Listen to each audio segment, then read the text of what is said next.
Yeah, I just wanted to do an update video about what's been going on. I know it's been a while since I've posted on YouTube, and so I just wanted to sort of give everybody an update on what's been going on. I do apologize that I haven't uploaded sooner. I know I had said that I was going to get some interviews lined up, but it didn't come through yet.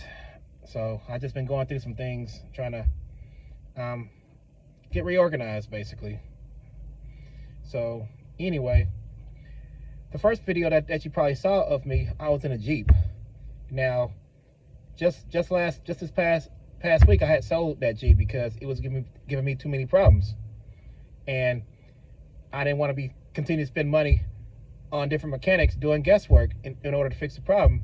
I would get that problem fixed at one mechanic, and the Jeep would work for a while, and then it starts breaking down on me again. And so I go to another mechanic, and he fixed another problem, and the Jeep works for a while, and a cycle repeats itself. So that's why I just went ahead and sold the Jeep. So right now I'm just in my car, my fuel efficient gas saver car, which is a Nissan Versa. It's a 2017 model. I bought it back in 2017. So yeah, it's been serving me well for all these years. So that's where I'm at right now. I'm inside my Nissan Versa recording this video. So also too, I had applied for the post office for the federal government, working through the post office to become a rural mail carrier. Basically, I'll be delivering mail in a rural area, you know, just where there's a lot of woods and trees, and you know, in dirt roads. That's where I'll be working at. And quite frankly, I like it though. I like being in remote areas in the country, because I just like nature. So that's one reason why I picked this job. And so it was actually a process. It took a while. I had to wait about a month and a half after I applied for the post office position for my background check to clear. And just for those of you that are applying to work for the federal government, it's a process. It could take a while. And there's a background check where, you know, if you don't, all I'm gonna say is don't lie to the federal government about your background. They'll catch you, and if they catch you, you know, you might get in trouble with the law. I think that's called perjury.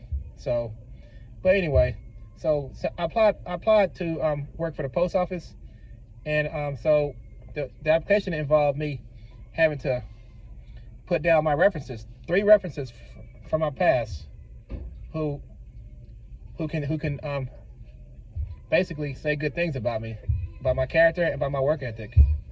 And so I had put all my two of them were my supervisors, and one of them was a coworker who admired the way I worked at the job. So yeah, and I had to go in for fingerprints and stuff in order for them to do a criminal background check. And so basically everything came back clear after about a month. So first, I guess I should tell you this in order. I applied first for the post office. About a few weeks later, I got called in for an interview where I had met the head manager of the post office, the postmaster. And so after that, I had to fill out some more forms online, and I had to go in to get fingerprinted. And so after that, it's a waiting game. And during that time, I was struggling until I finally got hired. Until I got confirmation I got hired about 3 weeks ago. And so I started training this past Monday. Monday was my first day of training. And so this upcoming Monday, I have to go in to train in order to learn how to drive those trucks, those delivery trucks that have the steering wheel on the right hand side. So I'm looking forward to that. Actually, it'll be a new experience for me. So yeah. But yeah, before I got on the training, it was rough though, and I learned some things too. Like there's this YouTuber that I was gonna subscribe to him, but I'm gonna tell you why I didn't subscribe to him.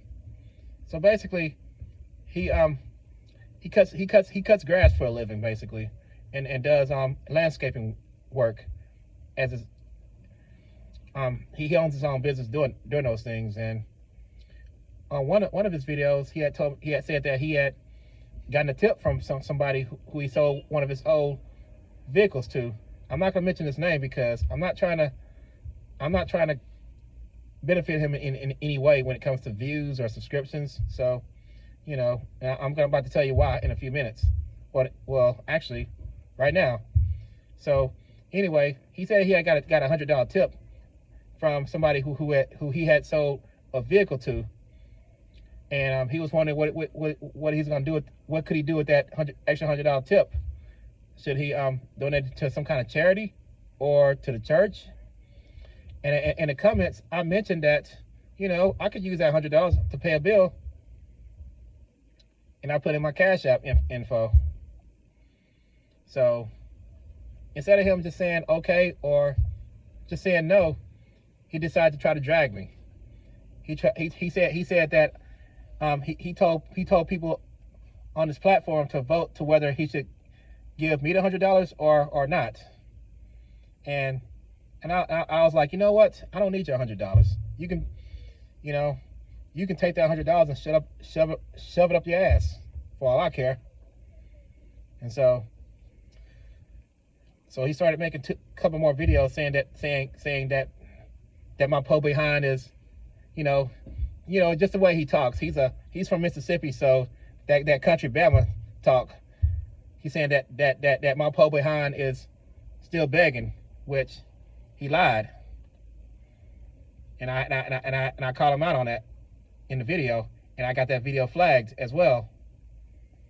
So I just asked him that one time. I'm not. He was saying that I was actually going around begging people for money and stuff on social media, which wasn't true. I just asked the guy. I just suggested that the guy could send $100 to me so that I can pay a bill. You know, he could have said yes or no, but you know, he's just trying to get some more views, and so, you know, I had to call him out on that. So I'm not gonna mention his name because he's not worth me mentioning. But I just wanted to mention that experience, which taught me that when you're down on your luck, nobody cares about you. People will put you through the ringer, through hoops, in order to, before they give you anything when you're down on your luck, or poor, or homeless. So that's why when I'm back on my feet, you know, I'm not gonna be so charitable because of what I experienced when I was down on my luck. You see how people really are. I don't think anybody can see how people really are. You know, they don't see the full aspect of humanity when they've never been down on their luck. You've only seen the good side of people when you're on your feet, when you're doing good. You don't see the bad and evil side of people when you're down on your luck. You really don't know who your true friends are unless you are at the complete bottom. Now, I've been at the complete bottom. I've been in a worse position than that back in the mid 2000s. You know, when the recession was going on. So yeah, I've seen how human nature operates when you're down on your luck. It's almost like you're invisible to a lot of people, and the people who do reach down to help you out, they always want something in return. They always want to. It seems like they always want to exploit you. They want to get something out of you. That's another story that I'm gonna talk about at another time. But fortunately, that didn't I didn't let that woman exploit me, thanks to my family member who looked out for me during that time. But that, like I said, that's another video.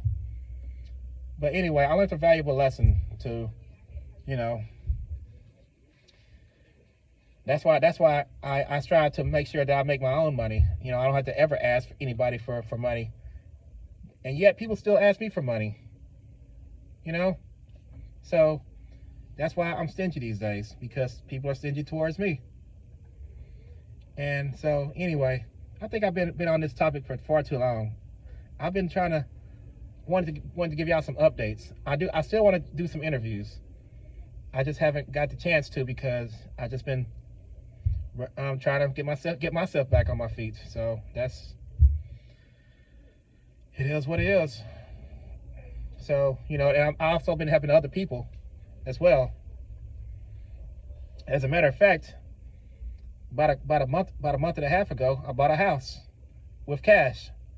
I've actually had to take out money out of my 401k in order to purchase that house, because a woman who had divorced her husband no longer wanted to stay in the same neighborhood in the house that she was staying in, because her neighbors were hostile because she had divorced her husband. And, you know, I felt for her, because I know what it's like to be in that position where everybody around you can't stand you or don't care about you. So I gave her a helping hand, and it actually helped me out as well, because now I'm a homeowner. I'm a proud homeowner who bought my own house and an acre of land with cash out of my 401k. I didn't have to take out a mortgage or anything. So I'm blessed. So, you know, that's why I always look to obtain assets, so that I don't have to rely on other people for my basic needs. I can just have my own. That's what I strive to do. Have my own stuff, so that I don't have to ask people for stuff. People will ask me for stuff. You know, you want to be ahead of the curve, not behind the curve, when it comes to finances and life in general.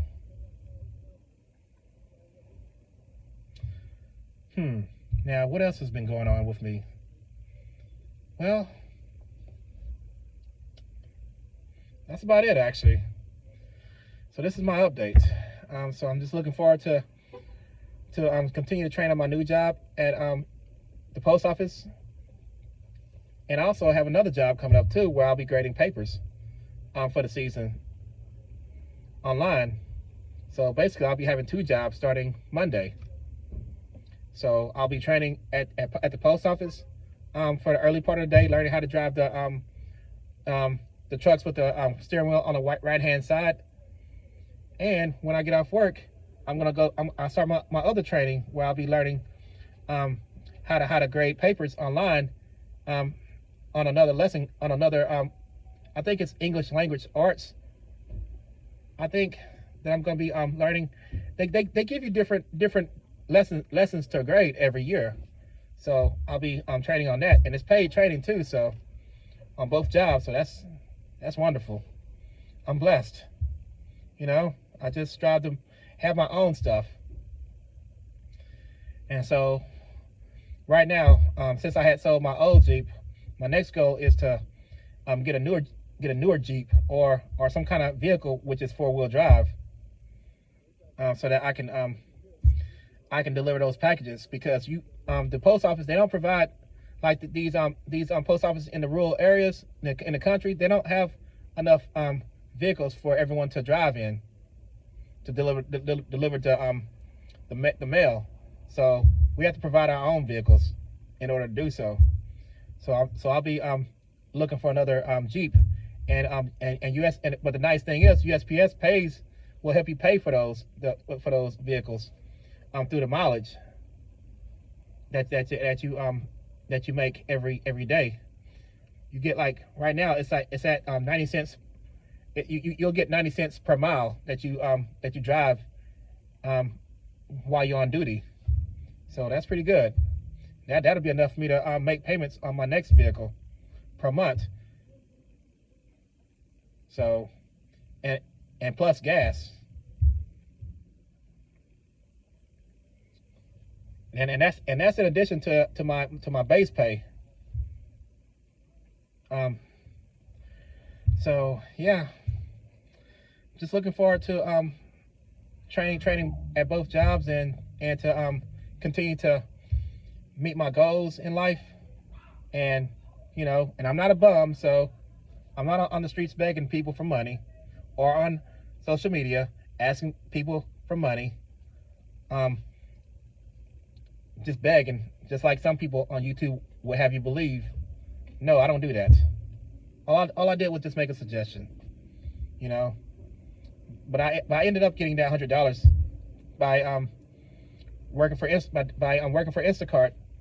I've been doing that since waiting on my job while I was waiting on my start date for both jobs. I've just been doing Instacart in order to make extra money to try to make ends meet. But the thing about Instacart is they keep lowering your pay over time. That's the one thing I don't like about Instacart and a lot of these rideshare companies like Uber and Lyft. I'll be talking about my experiences with those companies on another video. But I just wanted to give y'all this update about what's going on with me. I haven't forgot about y'all or anything, so I just wanted to give y'all the update. I'm here in Vivian, Louisiana. I'm actually waiting on somebody to finish doing their job so I can take them back home. You know, I'm just being a blessing to somebody. She asked me all day to come take her so that she can make some extra money. So I can't say no to that. You know. You know, I've known her for a few years, so I don't like to turn my back on people when they ask for help. If I can actually help her out and it doesn't hurt me so much to do so, then I'll help out. That's just how I am as a person. Anyway, I'm gonna go and let y'all go. I'm gonna go inside and give me something to eat. So, all right then. Well, like, subscribe, and share this video, and I'll see you next time.